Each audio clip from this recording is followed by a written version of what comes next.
Tom called me up, said he found something crazy cool in his attic. Now, I know Tom, and I know when he says stuff like that, it means I'm about to get dragged into some nonsense. But if I didn't go, he'd just keep blowing up my phone, so whatever. I drove over. Tom's house is old as hell. His family's had it for years. Walking in, the whole place smells like dust, like the kind that sticks in your throat. It's one of those houses that feels like it's sinking into the ground. You can practically hear it groaning. Anyway, I step inside, and Tom's standing there with this stupid grin, holding up an old ventriloquist dummy. Thing looks like it's been through war, scratched up wood, peeling paint, missing an eye. I sit down, cross my arms, just watching him act like an idiot, making the dummy talk. Tom's always doing this. Jokes that aren't even funny, like he's trying too hard. But man, that dummy's eyes. They look too real, you know? Like it was watching me, waiting. I didn't say anything, but something was off. Tom's laughing, moving the dummy's mouth. But then it happens. The voice changes, deep and rough, nothing like Tom's. "I'm gonna get out tonight," it says. I freeze. Tom freezes. That wasn't part of the act. We just stare at each other. Tom's face goes pale, and then he throws the dummy across the room like that's gonna help. The thing hits the floor, but the room feels different. It's colder now, and the lights flicker for a second. I swear the air's thicker, like it's pressing down on us. I don't care what's happening. I just know it's bad. My heart's pounding. I'm thinking we should get the hell out of there, but Tom's just standing there, staring at the dummy. And then I see it, the dummy's head. It moves, slowly, and it's looking right at me. I'm done. I grab Tom's arm, and we bolt for the door. We jump in his car, slam the doors, and speed off. No idea where we're going, just driving. I mean, hospitals are supposed to be safe, right? We head there, feeling like we're being chased, even though nothing's behind us. We pull into the ER like we've seen a ghost. Maybe we had. Inside, we're trying to explain what happened, but we sound like idiots. The nurses are rolling their eyes, treating us like we're a couple of morons on something. But there's this one nurse, an older woman, all wrinkly with tired eyes. She's staring at us like she knows what's up, doesn't even blink when we talk about the dummy. She leans in real close and whispers, "You need to burn the dummy." Tom and I don't even question it. We're too freaked out to think. We drive back to his place, both of us sweating like we've been running for hours. The house feels even creepier now. The lights are dim, and it's dead silent. We find the dummy lying right where it landed, just staring up at the ceiling like it's waiting for us. Tom grabs a gas can from the garage, and we haul the dummy outside. No hesitation. We drench it in gasoline, and Tom strikes a match. The second the flames hit, I swear we hear screaming. Not from us. Not from the fire. From the dummy. It's screaming like it's alive. I'm standing there watching this thing burn, and I'm losing it. My legs feel weak, and my mind's racing. This can't be happening, but it is. The dummy's burning, and it's screaming like it's in pain. Then just like that, it stops. The fire dies down, and the night goes silent. No wind, no birds, nothing.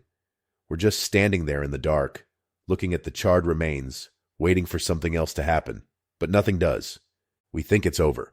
We go back inside, slump down on the couch, trying to act like everything's fine. But it's not. That voice, the way it said, "I'm going to get out tonight," keeps running through my head. What did it mean? My heart's still racing. I'm trying to relax, but I can't shake the feeling that this isn't done. Eventually we crash. I fall asleep hard, but then I wake up in the middle of the night, like something pulled me out of a dream. The room's quiet, but I swear I hear whispering. Real faint, almost like it's in my head. I check on Tom. He's out cold, snoring like nothing happened. But I know what I heard. I start thinking I'm losing my mind. A week went by. I tried to move on, shove the whole thing to the back of my mind. But then, Tom calls me again, his voice shaking. He says the voice is back, but this time, it's not coming from the dummy. It's in his head. I didn't want to believe him. I mean, we burned that thing, right? It was gone. But Tom sounded different, scared in a way I'd never heard from him before. So I drove over. When I got there, Tom was pacing around like a madman. He was clutching his head, mumbling to himself, his hair a mess, eyes wild. "It won't shut up," he kept saying. "It's in my head, man. It won't stop." He looked like he hadn't slept in days. I tried calming him down, telling him maybe it was stress, maybe it was just all the freaky stuff messing with him. But the second those words left my mouth, Tom's eyes went wide and his voice dropped low. "It's not me," he said, his voice barely more than a whisper. "It's the dummy." I froze, feeling that same chill crawl up my spine. I started backing toward the door, ready to leave, but Tom lunged forward and grabbed me by the collar. His breath was hot and panicked against my face as he pulled me close. "It wants out," he hissed, eyes darting around the room like someone else was there. I shoved him off me, freaked out now, telling him he needed help, like serious help. But Tom begged me to stay. He was shaking, said he was too scared to be alone. Against every bit of common sense I had left, I agreed. The whole house felt wrong, like it was watching us. I didn't know what was happening, but leaving Tom like this felt worse. I stuck around, but man, I regretted it fast. As the night went on, Tom started mumbling again, talking to himself, saying things that didn't make sense. He'd sit there, rocking back and forth, holding his head, whispering stuff I couldn't make out. I just sat there, staring at him, trying to figure out if this was real or if he'd finally lost it. Then, out of nowhere, Tom stands up, his eyes wild and bloodshot. He bolts to the kitchen, grabs a knife, and for a second, I thought he was going to come at me. My heart was pounding out of my chest. But instead, he turned and started stabbing the wall over and over, screaming, "Get out of my head!" I leapt up, grabbed him, and wrestled the knife away. We were both panting, sweat pouring down our faces. His eyes looked empty, like he wasn't even there anymore, like something else had taken his place. I didn't know what to do. I was freaking out. I dragged Tom to the car and sped to the hospital. This time, I wasn't leaving until someone helped him. I didn't care how insane we sounded. We got to the ER, and Tom kept mumbling under his breath the whole time, saying the same thing over and over. "It's coming for me." The doctors admitted him, and I was left sitting in the waiting room, shaking, trying to make sense of everything. I couldn't stop thinking about that damn dummy. There was no way it was over. I could feel it. Then that same old nurse from before, the one who told us to burn the dummy, came over. She didn't say anything at first, just handed me a piece of paper with a name on it. She whispered, "You need to go there. They'll know what to do." I looked at the paper. It had an address written on it, some place out in the middle of nowhere. I didn't know what to think, but I felt like I had no choice. I needed answers. The next day, I drove out to the address. The place was a rundown building with boarded-up windows. It looked like nobody had lived there for years. I knocked, and this old guy answered, looking like he'd been expecting me. Before I even said a word, he smirked and said, "You've got a dummy problem, don't you?" He let me in, started talking about cursed objects, how they latch onto people's minds, drive them insane unless they're dealt with. He said that the dummy wasn't just some toy. It was a vessel for something else, something that wasn't done yet. He gave me this old dusty book, filled with weird symbols and instructions on how to break the bond. I didn't know what to think, but I took it. What choice did I have? I rushed back to the hospital, but when I got there, Tom was gone. The doctor said he freaked out, tried to escape, and now he was missing. My heart dropped. This was getting worse by the second. I headed straight back to Tom's house, hoping maybe he'd gone back there. The front door was wide open when I pulled up. I stepped inside, and it was dead quiet. Too quiet. I found Tom in the living room, sitting there with the dummy in his lap, the same dummy we burned. He was staring at it like he was in a trance, like he couldn't even see me. I yelled at him, tried to snap him out of it, but he didn't move, didn't blink. In that same low, raspy voice, he said, "I told you, it's not over." I panicked, remembering the book the old guy gave me. I fumbled through the pages, searching for anything that might help. The room felt like it was closing in on me. The dummy's eyes shifted, just like before. Tom stood up, moving like a puppet on strings. I grabbed the book and started reading out loud, hoping something, anything would work. As I read, the air got colder. Tom started shaking, his eyes rolling back in his head. The dummy's mouth opened, and this horrible guttural sound filled the room, like it was growling. Then, just as fast as it started, Tom collapsed to the floor, and the room went still. The dummy fell lifeless beside him. I thought it was over. I hoped it was over, but I didn't know anymore. I called an ambulance, and they took Tom away. He was breathing, but barely. The doctor said he was in a coma, but they didn't know why. Weeks passed, and Tom stayed unconscious. I couldn't shake the feeling that something was still wrong. Every night, I heard that voice in my head, faint but clear. "I'm gonna get out." One night, I woke up to the sound of wood creaking.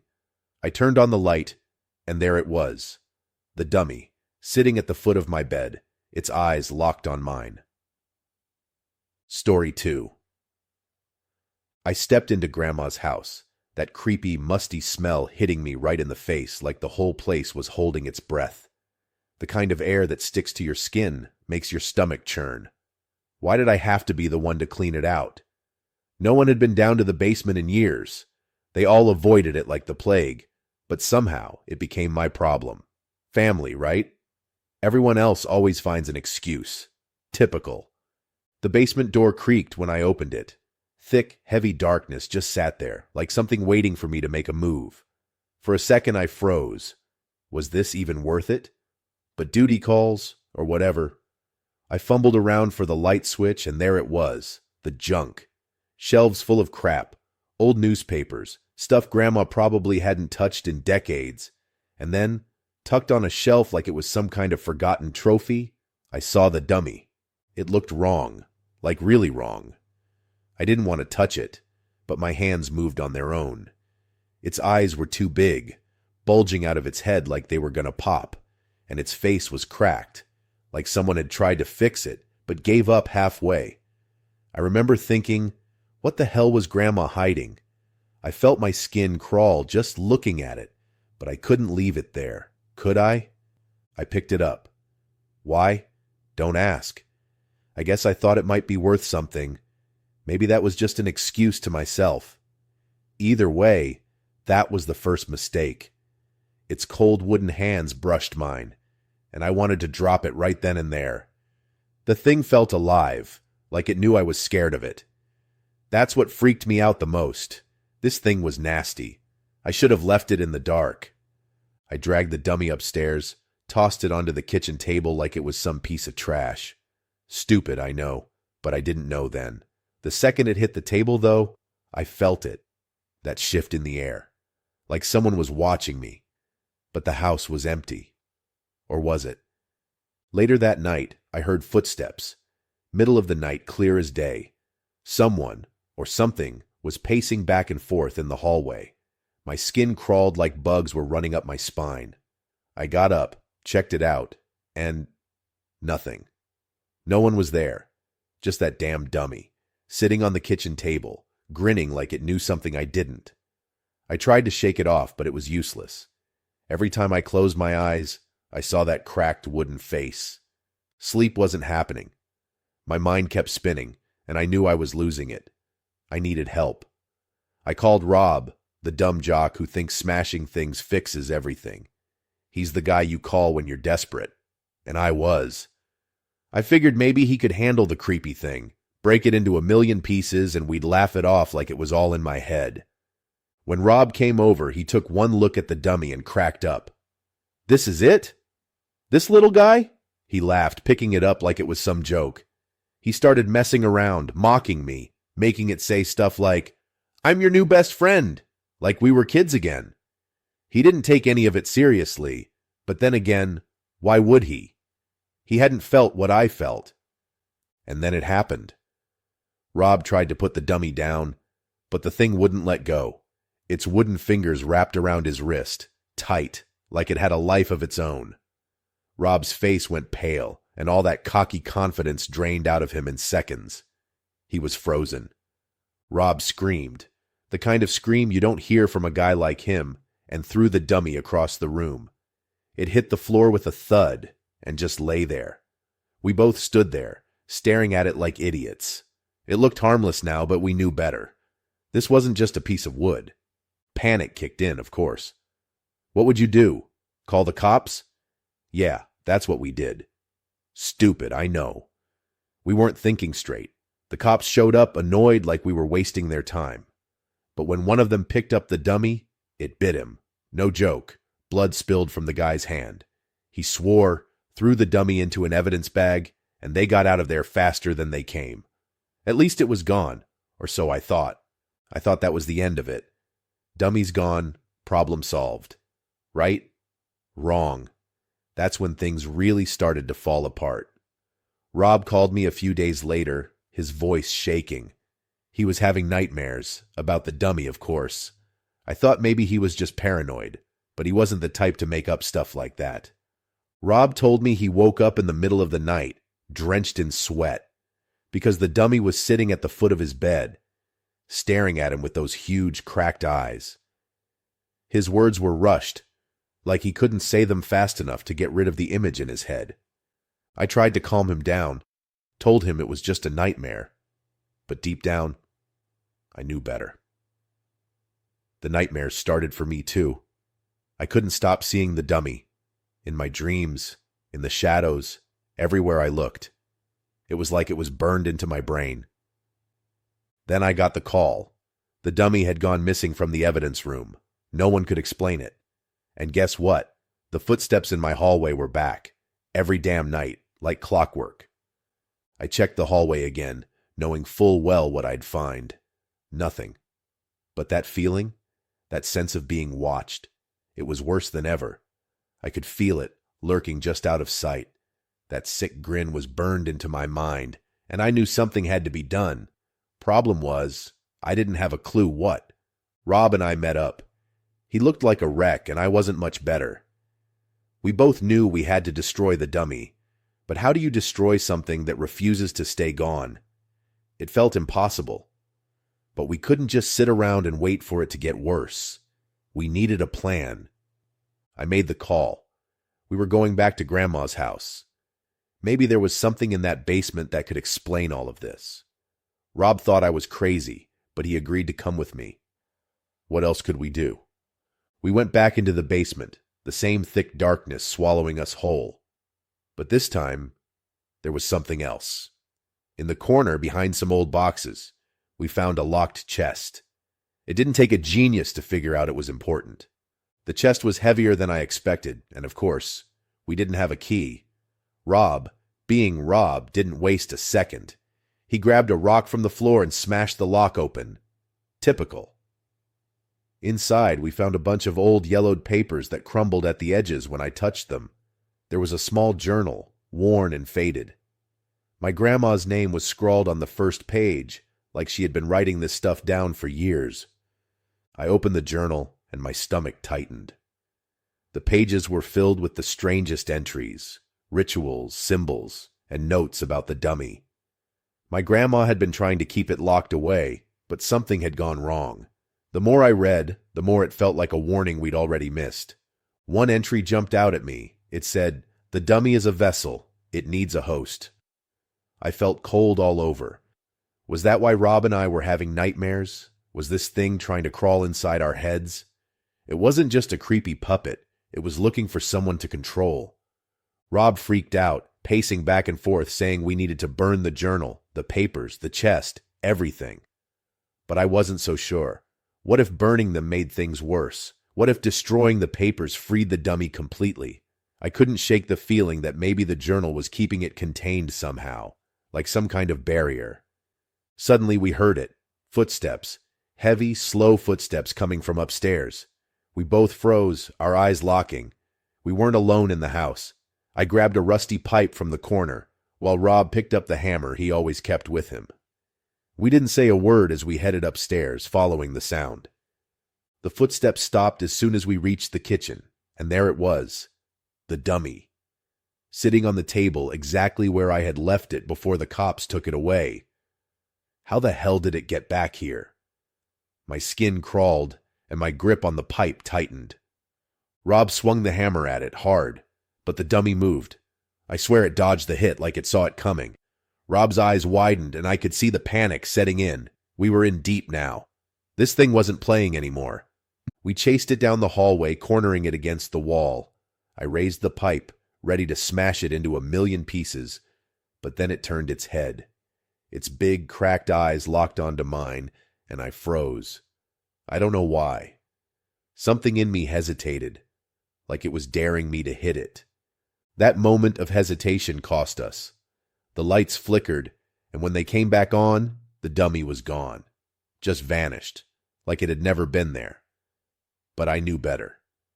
I could feel it still, somewhere close, hiding in the dark, waiting for its next move. We needed more help, but who the hell would believe us? Desperate and out of ideas, we called up a couple of Rob's jock friends. Dumb, I know, but we were out of options. They showed up, laughing and joking, thinking we were pulling some kind of prank on them. They had no clue what they were walking into. The dummy showed up again. This time, Chris, one of the biggest, dumbest of Rob's friends, decided to take a swing at it, like he was in some kind of bar fight. He lunged, fist first, but the dummy grabbed his arm mid-punch and twisted it. We all heard the snap. Chris's scream echoed through the house. That's when we knew things were way out of control. Panic hit us hard. We barricaded ourselves in the living room, trying to figure out what to do next. Rob grabbed the journal and started flipping through it, looking for answers. There was a section about a ritual, something that could trap the dummy, but it sounded insane. At that point, we didn't have a choice. We gathered what we could, candles, salt, whatever was lying around the house. The steps seemed simple enough, but it felt like we only had one shot. Rob was skeptical, but what else could we do? Calling the cops again wasn't an option, not after the last time. As we set everything up, the house got colder. I could hear the dummy's footsteps getting closer, circling us like it was waiting for the right moment to strike. My hands shook as I lit the candles, and I could feel its presence closing in, watching us. We started the ritual, reading from the journal. The footsteps stopped. Silence. Too quiet. Then, out of nowhere, the dummy appeared at the edge of the salt circle, grinning. Its eyes glinted in the candlelight, and I held my breath, praying this would work. The candles flickered, the air in the room thickening with tension. Suddenly the dummy lunged at Rob. It hit an invisible wall, unable to get through the circle. The salt was working, at least for now. But we had to finish the ritual fast. Rob stood ready with the hammer, sweat dripping down his face. I kept reading, my voice shaking. We were so close, almost there. But just as we were about to finish, the dummy vanished again. Just like that. Gone. The air in the room felt lighter, but I knew it wasn't over. It was still out there, waiting. We cleaned up in silence, not sure what to do next. The jocks left, muttering something about never coming back. Rob and I sat in the living room staring at the floor, knowing deep down that the dummy wasn't done with us. It was lurking, somewhere close, watching, waiting for the right time. A week passed. Nothing happened. Things seemed normal again, like maybe we had scared it off for good. But then, one night, I woke up to the sound of footsteps. Heavy, deliberate footsteps. I didn't even have to get out of bed. I already knew. The dummy wasn't finished with me yet.